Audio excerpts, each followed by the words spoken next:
So here we are with My Little Pony Season 6, Episode 9, Saddle Row and Wreck. Or is it Saddle Row Review? Either way, here's my Saddle Row Review. Review? Yeah, this episode's been through a few title and synopsis changes since it first appeared in the My Little Pony Wikipedia. While the episode itself was entitled Saddle Row Review, which sounds like the most appropriate title of all of the titles it's had, other places around the internet it's been labeled Saddle Row and Wreck. But whatever. The interesting part is the part where when I first read the synopsis for this, it said that Rarity was going to be a victim of false advertising. Then it said that Rarity was going to be a victim of libel. Then it said something about blackmail. And then the synopsis said something about Rarity's friends ruining the grand opening and blabbing too much to the newspaper guy. For the longest time it felt like this was going to be a court battle, an investigation, and something or another to do with tabloid newspaper bad ethics. Similar to what happened with the CMC and Gabby Gums, or possibly a follow-up to Rarity Investigates. But what we got instead was a cute little slice of life story told through interviews in a flashback inside of a flashback, as the main six race to Rarity's house to prevent her from reading what they fear will be a bad review in the newspaper, which Rarity thankfully hasn't read yet. But when she sits down to read it with her friends, we start the flashback to the day of the interview, and the interview itself starts another flashback to the day of the grand opening of Rarity For You, Rarity's latest boutique, located in Manhattan as set up by the events of the Gift of the Maud Pie. Finally, something is set up right, and it doesn't just come out of no place with no explanation like a few bronies have complained about before, most notably with Rarity's other boutique. It's nice not only to get a decent setup, but also not to get two boutique openings that are presented through identical plot methods. As the story goes on, we see Rarity having one problem after another with her boutique opening. Luckily, Rarity has exactly 5 problems and exactly 5 friends to help her solve these problems. Starlight, Glimmer, and Spite, for some reason, being absent from this episode, even though they should have tagged along with the rest of the main 6. While Rarity is occupied, each of the other members of the main 6 take one of Rarity's 5 problems and tries to solve it in the way that Rarity would have wanted it solved. When all of this meets with disaster, they decide to change tactics and solve it their way instead of trying to solve it Rarity's way. A very fascinating twist on what happened on Castle Street Castle. When the main 6 wanted to do things their way, they met with a decorating disaster, and only by doing things Twilight's way did they get their act together and make the castle a home. In this particular case, we get the exact opposite. Doing what Rarity would have wanted leads to disaster, and doing things their way leads to a unique harmony of different ideas and different tastes blending together and working as one. as opposed to Castle Sweet Castle, when all those different ideas and tastes caused a giant disaster. The only other difference is that Castle Sweet Castle gave us a memorable song, and Saddle Row Review gave us sweep, sweep, sweep, sweep, sweep, sweep. Overall, this was a fun little slice of life episode and an important entry into Rarity's story arc. It had excellent use of background characters and a lot of funny gags.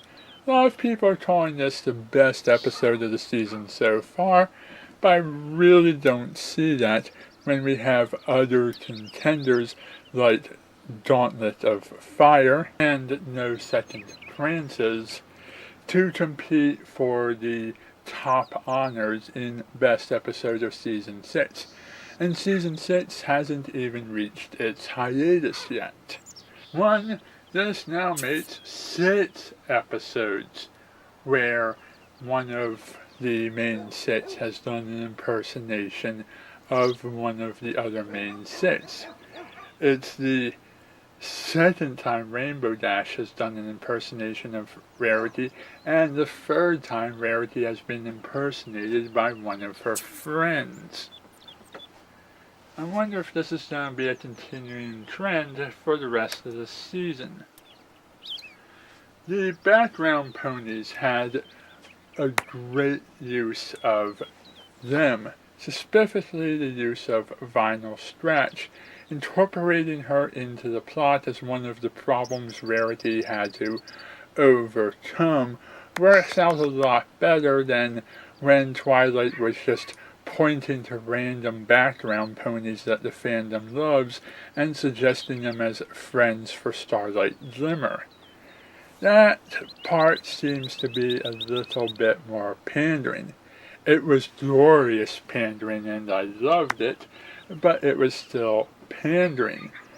Vinyl's inclusion in Hearthwarming Tale fit in naturally with the already saturated amount of background ponies who appeared in that episode, and it made sense that a holiday-themed episode would want to be a major party with a giant cast of background characters. In this particular case, we did something that was more like mending fences and less like slice of life. Background ponies used in a way where they are important to the plot.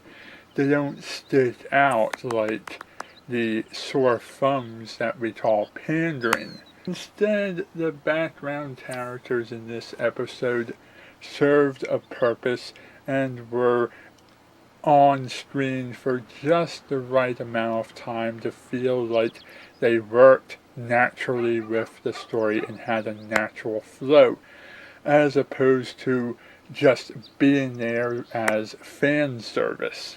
Also, as I said in the beginning of the episode, what could have been perhaps Suri Polomir's revenge against Rarity as set up by Suri's cameo appearance in the background of Gift for the Maud Pie turned out to be just a regular slice of life episode framed through the presentation of a flashback. Also, like everybody said, it was a lot of fun to have a James Jonah Jameson pony as the news reporter interviewing Rarity. Like everybody else, I just imagine him telling Rarity, "Get me photos of Spider-Mare!" The landlord, Mr. Stripes, and his daughter, Plaid Stripes, were also interesting characters. And another one of Rarity's obstacles that she had to deal with. While Plaid Stripes seemed a bit weird to me, and Mr. Stripes was immediately fascinating as a character, and I enjoyed his personality a lot. He's definitely an interesting character with some interesting interests. Plaid Stripes took a little bit of warming up to because she was a bit of a hyper weirdo. But after seeing her a few times again and again, she actually became an interesting character who has brilliant yet eccentric ideas hidden beneath that exterior weirdness. The spoon slogan doesn't sound like a good idea, just like the glow-in-the-dark teeth don't sound like a good idea.